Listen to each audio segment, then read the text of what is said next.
Save, darling. Okay, now to the channel members, hey y'all. Now look, y'all. First things first, we're finna get into Rihanna. There has been a hate train going on with Rihanna online right now. I told y'all, I've been updating y'all about this. I've done videos on this even on my other channel about the hate train about Rihanna right now, and it's kind of crazy. But they're saying that Rihanna is not an artist, and she never was. They said she's a pretty girl who was served hits on a silver platter to sell, and that's why she retired at 27 because she had no passion for music. Ooh! Y'all are trying to gag her in her forehead. Y'all look crazy. Y'all are really trying to gag her. Now look, y'all. Let me be real. Okay, I'm gonna keep it being with y'all. Do I feel like Rihanna has a passion for music? No. No. Can she do music pretty well? Yes. You know, just because you can do something very well does not mean it's your passion, okay? If music was her passion, she would still be doing music today. She would still be putting out stuff. She would still be doing it because it's just her calling. It just keeps her up at night. You know, like a Michael Jackson or Beyoncé or even a Taylor Swift. Like, it's their calling, you know? I'm sure a lot of you all have things that you do really well and you do prioritize it, but it's not your calling or your passion. It's just not really something that you really like need to do to be able to feel like you're being empowered and feel like you are, you know, like Rihanna, obviously she can go without making music. You know, she can stop because she did it all. But I'm not gonna sit here and act like she's a flop or like, you know, but I definitely do think that she got her hits served to her on a platter. She doesn't write. And I'm not saying that's bad because Rihanna, she knows how to sell the vibe with the music, and she knows how to world build her music, and she knows how to be Rihanna really well to where she don't have to do the heavy lifting of music, you know? She can just literally show up, do the music, and do it well. And she has a very distinct voice, okay? But I do agree. I don't think her passion is music. I think it's beauty. I think it's also, you know, just being free. Like, Rihanna is Rihanna because she's Rihanna. Point blank, period, okay? I think that's her cheat code. Now, also, when it comes down to Riri and not having, you know, the music thing going on anymore, I think that the fans are low-key resenting Rihanna. That's why I think low-key that's the underlying truth here as to why there's a new hate train towards her. When I say hate train, I mean like fans online, you know, talking mess. I don't mean like an actual industry push.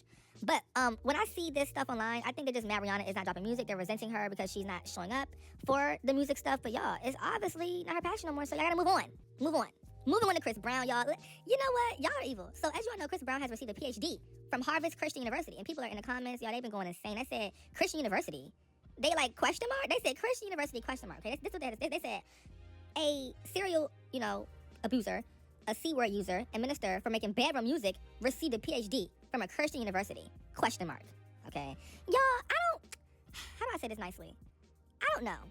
Because I feel you can still be a Christian and still, you know, do things. Like, you know, like, you're a human being at the end of the day. You can still be a Christian and kind of struggle with stuff and, you know, still have issues. Like, most people have issues. I mean, no. Everybody has issues. And just because somebody's a Christian or they have a certain religion does not mean that they should not be able to, you know what I'm saying, like, get awards for what they believe in. I'm pretty sure Chris Brown is a Christian. You know, he believes in that. So he can get an award for being a philosophy, visual and performing arts under a Christian university. That's fine. You know, y'all have so much need to try to police Chris Brown. It's weird.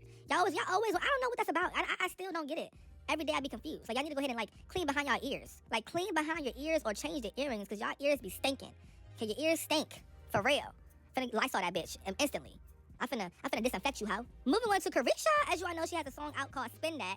And, you know, I have my opinions on it. I'm gonna keep it to myself. But it's currently aiming to debut on the Billboard Hot 100 as the new tracking week begins. If achieved, it will make her third career entry on the chart. They said, check out the early Hot 100 predictions here. Then someone says, oh my gosh, her first solo entry. Then Carisha replies and says, second. Wow, I'm so gagged. Oh my gosh, your second entry. Woo-wee! Let's go celebrate. Ooh! The fuck, like, girl, I don't know, child. I don't know. But on a serious note, though, I think music right now, we're entering an age where as long as it's just catchy, y'all, like, I promise you, if you listen to me right now, you can have a hit today or tomorrow. As long as it's catchy. That's all you need, baby. Get you a catchy tune. Get you a little, you know, add some buzzwords in your song. You know, talk about what people be going through on a day-to-day basis, you know, like relatable stuff. And you have a hit, baby. You have a hit. Be relatable, catchy, and, you know, and just be consistent, girl. You can have a career. But if you want to have actually, no, you won't have a career. You won't. You'll have a moment. But if you want a career, you can't just do that, okay? Carisha's song has also been added to Apple Music Songs of the Summer playlist. Is it time for me to delete Apple Music? I think so. Spotify, here I come. Moving on to Akbar V. Akbar V allegedly waxed Trim on her own beat. So Akbar does a song called Fiji Water, as you all know. Miss Trim has a song called Coconut Water. And Trim says, you can't be the princess, bitch. You don't even look royal. Just another broke hoe. Bum bitch daughter. I can't argue with no young girl. Go get your mama. Sound like another bee. Looking even dumber. Okay? Now, Akbar, I don't know why you're going this far. Like, I don't know why you're going this far, boo. Brother, why is Akbar and Trim fussing? Like, let's be real. Trim is better than Akbar. We're just gonna put it like that. This is my opinion. But I'm not gonna get in my car and say, let's bump some Akbar. Like, I will say let's bump some Trim before I even say let's bump some Akbar. Because what the fuck, I don't even know one song by Akbar. But I barely listen to Trim, and I know a song by Trim. Like, moving on to Beyonce, they're also waking that tea up with Beyonce as well. They said the industry's obsession with treating Beyonce as if she's a god is also very strange, okay? And I'm not gonna lie to you, I think that's kind of weird, but I think that's a part of Beyonce's brand. You know, Beyonce's brand is being, you know, the one who's untouchable, who can't be messed with. You know, that's what Beyonce wants to be. She wants to be this untouchable lady who nobody can ever clock, you know? And I guess it's dope, but after a while, it can kind of become very performative and corny. You know, everything you do, you don't have to always be some crazy above earth. And it's kind of sad because Beyonce, like, if you go to her concert, right? And let's say, for example, like, a light switch happens or a light beam is, like, glowing so bright. Oh, my God, Beyonce's mine. Beyonce's mine. Bitch, it's not her mind. It's the lighting technician's mind. You know, if choreo is so good, oh, my God, Beyonce's mine. She didn't do the choreo. She didn't make the choreo up. Like, that, like, and I like everything that she does, y'all contributed to just her. I'm not saying she doesn't have a great eye and things, but y'all give her a little bit too much credit sometimes. And I am Beehive. Well, I'm not Beehive. I do support her. I love her entertainment and what she sells. I love the music. I love the vibes. But y'all give her a little bit too much credit. You know? Like, I don't know. Like, if it starts raining at one of her shows, oh my God, Beyonce controlled the weather. That was not Beyonce, baby. That was in the forecast for 2 weeks now. Like, what do y'all be? Like, it's crazy. It's just be insane. Like, and I noticed this too. Even as a person who loves Beyonce, it's like everything that she does, or everything that happens around her, she is somehow in power of that. And she did that from scratch. And relax, calm down. I love B down, but y'all give her that God treatment. I'm not saying she's not talented. She is. She definitely knows how to put on a show. Now, if MJ was still alive, I'm sorry, we're gonna have to give that God treatment to MJ. But no shade. As I was looking into it, you know, I don't think Beyonce. I'll just say this: a lot of Beyonce's success is manufactured. A lot of her talent has been sharpened, and that's not bad. But for her to be treated as a god, it had to be manufactured versus MJ, which is naturally like it was natural, you know. But you know, you hear Beyonce singing at 9 years old, then you hear MJ at 9, you know, as a kid, as a teenager. It's just different, you know. Beyonce, a lot of her success is just aggressively disciplined and aggressively focused on fixing. I gotta do this. And it just, I don't know. It just gives try hard. But she's successful and she's good at it, and that's her thing. And I'm not clowning Beyonce. This is not a Beyonce's overrated conversation because I don't believe that at all. But I think I'm just saying the god-like tier. For y'all to act like she's a god, it's corny because she tries so hard to be that, and it's just forced. But this is, oh my God, Beehive's gonna take this the wrong way. But I'm saying this from a point of I respect her, but let's not get too carried away. Ow, wow, wow, wow. Moving on to Nicki Minaj. Okay, the conversation is real. One thing you can't say about Nicki is that she's a hoe. You cannot say she's a hoe. You cannot say that she was easy. You cannot say that she effed Wayne because she did not. Okay? So Charleston White gives Nicki Minaj her flowers, saying she isn't a pass around. Okay? And noting that many people he knows have tried to pursue her over the years, but she never gave them a chance. All right? This highlights how consistently Nicki has maintained a controlled public image despite being one of the most talked about figures in hip-hop. Can any other female rapper boast about this? They can't. Nicki Minaj, you know, a lot of people say she effed her way to the top. She slept her way to the top. Nicki didn't have to do that. Because when you're genuinely talented, authentically talented, and you genuinely have skill, you don't have to do those things. You just don't. And that's one thing I love about Nicki Minaj is that she has self-respect. And she wasn't just giving it out. Trust me, I believe Nicki when she says she didn't sleep with nobody. Trust me, I believe that. Now, was she sleeping with Safari? Yeah, she definitely was sleeping with Safari. Safari was her boyfriend. Safari was her man. That was a disguised hype man. No shade. Let's be real, y'all. We all know Safari, you know what I'm saying? They was getting in, okay? But other than that, you know, that's about it. You know, especially in her early days, that's about it. You know? But let's talk, y'all. Why do female rappers nowadays, why have they become such hoes? Why are they so easy? You know, like, why they just on go?